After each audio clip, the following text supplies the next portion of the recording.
এই মুহূর্তের সবচাইতে বড় খবর, বিগ ব্রেকিং নিউজ। 2024 লোকসভা ভোটে এবার বামেরা কিন্তু 42টি আসনে প্রার্থী দিতে চলেছে, এমনটাই সূত্রের খবর। আলিমুদ্দিন সূত্রে যে মোহাম্মদ সেলিমের যে প্রতিক্রিয়া, তিনি একলা চলো ডাক দিলেন, তাহলে বামেরা কি কটা আসন পেতে পারে একেবারে নির্ধারণ। সেই সময়ে মুর্শিদাবাদের ভগবান গোলা কেন্দ্রে উপনির্বাচন হতে পারে। জাতীয় নির্বাচন কমিশন সূত্রের খবর, সেই আসনটি তৃণমূলের বিধায়কের মৃত্যুর কারণে আসনটি ফাঁকা থাকে। একই সঙ্গে জাতীয় নির্বাচন কমিশনের সূত্রে অনুযায়ী খবর, সেটাতে উপনির্বাচন হওয়ার সম্ভাবনা বেশি বলে এমনটাই মনে করছেন রাজনৈতিক মহল। তবে এই মুহূর্তের গুরুত্বপূর্ণ বিষয় আপনারা মনে রাখবেন যে বিরোধীদের যে জোটের জন্য একটা বারবার করে আলাপ আলোচনা হচ্ছিল, সেই জোটটা ভেস্তে যাচ্ছে, অর্থাৎ জোট হচ্ছে না। আমরা যেটা বলি সেটা সরজমিনে দর্শক বন্ধুদের সঙ্গে কথা বলি, উত্তর দিয়ে আমরা বলি, কিন্তু একেবারে ঝাঁঝালো সেটা কিন্তু আপনারা মেনটেন করে রাখবেন। দর্শক বন্ধুরা যারা দেখছেন, আবারও শাসক দল তৃণমূলের একটা ফায়দা হচ্ছে। কি ফায়দা?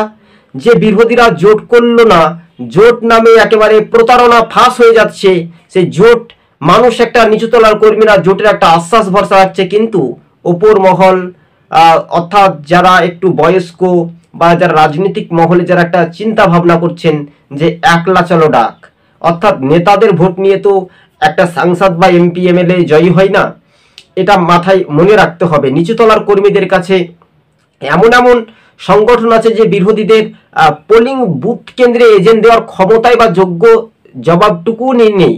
তাহলে এই যে একলা একলা লড়াইয়ের ডাক, এমন বুথ কেন্দ্র আছে যে বিরোধীরা শাসক দল তৃণমূলের বাইক বাহিনীর তাণ্ডবে কিন্তু জনরোষে এলাকাতে পৌঁছাতেই পারবে না। আপনারা কি এই খবরটা রাখেন? বাস্তবে এই খবরটার উদ্বেগজনক, মানুষের দোরগোড়ায় কিন্তু পৌঁছাতে পারা একটা কঠিন মুশকিলে হতে যাচ্ছে। কিন্তু আমরা দেখছি যে পঞ্চায়েত বলুন, লোকসভা বলুন, বিধানসভা বলুন, যে কোনো নির্বাচন বলুন, একটি নেতা কি মৃত্যু হচ্ছে, সে নিচুতলার কর্মীরা কিন্তু আদতে প্রাণ যাচ্ছে, মৃত্যু হচ্ছে, আর নেতারা একটা আন্দোলন করছে, পাশে দাঁড়াচ্ছে, কিন্তু সেই মানুষটি যখন মৃত্যু হয়ে যাচ্ছে, তার পাশে আদতে কোনো রাজনৈতিক দল ভবিষ্যতের জন্য কি থাকছে, এটাই আপনাদের কাছে প্রশ্ন। কিন্তু জনতার দরবারে যে একটা আলিমুদ্দিন সূত্রের খবর অনুযায়ী আমরা দেখতে পাচ্ছি যে শাসক দলের জনরোষে কিন্তু এবার জোটটা কিন্তু ভেস্তে যাচ্ছে। একলা চলো ডাক দিতে চলেছেন, তাহলে কি আবারও মোদিজি প্রধানমন্ত্রী হবেন?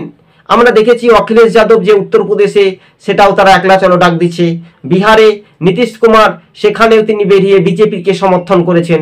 একেবারে নাচানাচি যে একেবারে উদ্দাম পরিস্থিতি, সেটা দেখা যাচ্ছে।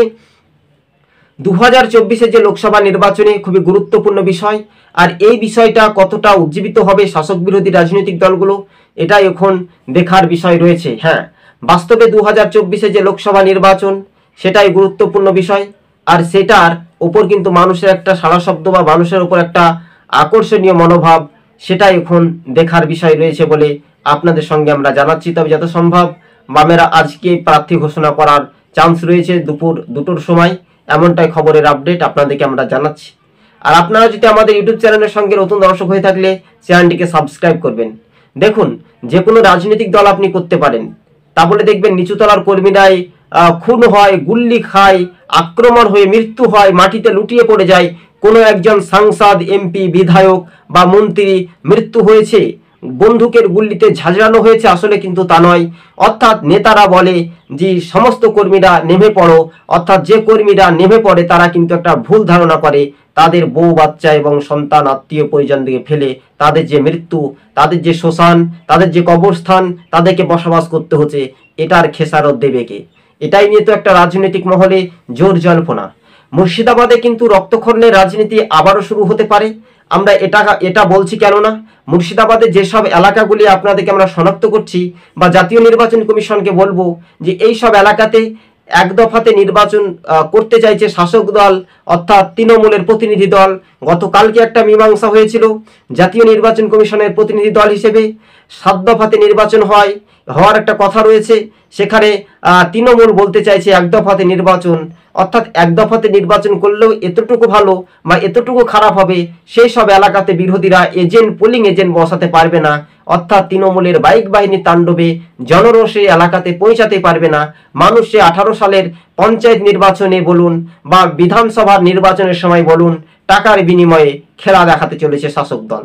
কিন্তু এবার সেটাই কিন্তু বিরোধীরা নিজের পায়ে নিজে ব্রেক মারছে বা কুলুল মারছে। আমরা এর আগে বিধানসভা নির্বাচনে হয়েছিল, তখন আমরা বলেছিলাম যে সরাসরি মনোযোগ দিয়ে শুনে রাখবেন, একটা জাতীয় দলের সঙ্গে যখন কোনো রাজনৈতিক দল জোট করছেন, একটা স্টেট বা মানে স্টেট মঞ্চে যখন একটা বলানো হচ্ছে যে আব্বাস সিদ্দিকী তিনি বললেন আমি কোনো ভাগীদারি নয়, আমি কোনো রাজনৈতিক দল নয়, আমি নিজের প্রাপ্য বুঝে নেব, কে অধীর চৌধুরী, কে বিকাশ রঞ্জন ভট্টাচার্য, কে বুদ্ধদেব বাবু আমি জানি না, আমার আইন আমি বুঝে নেব। তাহলে দেখুন, মানুষের একটা উদ্বেগজনক, যারা রাজনৈতিক পরিহাস, যার রাজনীতিক মধ্যে একটা পরিচর্চা নেই, রাজনৈতিক ইতিহাসের মধ্যে তাদের কোনো ভোকাল টনিক নেই, তারা আবার নাকি বলছেন যে আমি আসন পেয়ে নেব। সেখানে আইএসএফ নাকি 30টি আসনে প্রার্থী দিতে চলেছে, সিপিআইএম 42টি আসনে প্রার্থী দিতে চলেছে, কংগ্রেসও 42টি আসনে দিতে চলেছে, প্রত্যেক রাজনৈতিক দল। আইএসএফ বলছে তারা নাকি 15টি আসন পাবে, সিপিআইএম বলছে তারাও নাকি 10টি থেকে 14টি আসন পাবে, কংগ্রেস বলছে তারা 6টি আসন পাবে, তৃণমূল বলছে 42-এ 42, বিজেপি বলছে, তারাও বলছে একেবারে পরিষ্কার 42-এ 35। তাহলে দেখো, তাহলে কতগুলি আসন রয়েছে, এই আসনগুলো কোথা থেকে আসছে? উপর মহল থেকে না নিচ থেকে না উপরওয়ালার দানে তৈরি? এটা একটা আকর্ষণীয় ভাবে আমরা দর্শক বন্ধুদেরকে বোঝাতে চাইছি। কিন্তু বিশেষ করে যে জোট করো, না হলে ভোট করো, এটা একেবারে স্পষ্ট হয়ে যাচ্ছে। কিন্তু বাংলার মানুষকে আদতে যে রাজনৈতিক সমীকরণের মানচিত্র রূপরেখা এবং সেই মোতাবেক অনুসারে একটা স্বাভাবিকভাবে যে রাজনৈতিক পরিহাস বা রাজনৈতিক ইতিহাস, সেটা কিন্তু একটা দেখার একটা বিষয় রয়েছে।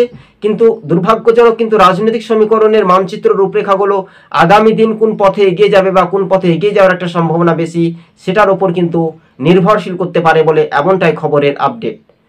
যখন কোনো একটা কর্মী ভোট কেন্দ্রে যায় ভোট দিতে, তখন যদি শাসক দলের পক্ষে ভোট না দেওয়া হয় তাকে আক্রমণ হতে হয়, শাসক দলের বিপক্ষে ভোট দিতে গেলে তার পক্ষে আক্রমণ হয়।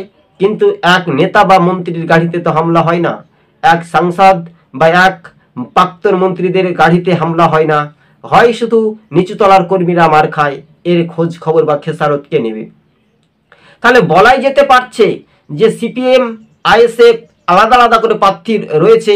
আমরা দেখেছিলাম যে বিধানসভা নির্বাচনে, অর্থাৎ সেখানে ভাঙরটা হচ্ছে আইএসএফ সিপিএম এর একটা শক্ত ঘাঁটি ছিল। আর রেজাক মোল্লা দীর্ঘদিনের সিপিআইএম বিধায়ক ছিলেন, তিনি সিপিআইএম ত্যাগ করে তৃণমূলে যোগ দেওয়ার পর থেকে কিন্তু রেজাক মোল্লা তিনি ভোটে জিতেছিলেন, তিনি একজন কৃষক পরিবারের সন্তান বলে তিনি নিজেকে দাবি করেছিলেন। তারপর থেকে তৃণমূল দল তাকে ঘষল না, প্রার্থী করল না। কিন্তু বামেদের একেবারে নিচুতলার কর্মী, যেখানে তৃণমূলের সঙ্গে মিশে গেছে, প্রত্যেকটি অঞ্চল ভিত্তিক, যেমন খড়গ্রামে একাধিক অঞ্চলের চিত্রটা দর্শক বন্ধুদের সঙ্গে আমরা এগুলো তুলে ধরেছিলাম। হ্যাঁ, এবার বাস্তবে এই রাজনৈতিক সমীকরণের মানচিত্র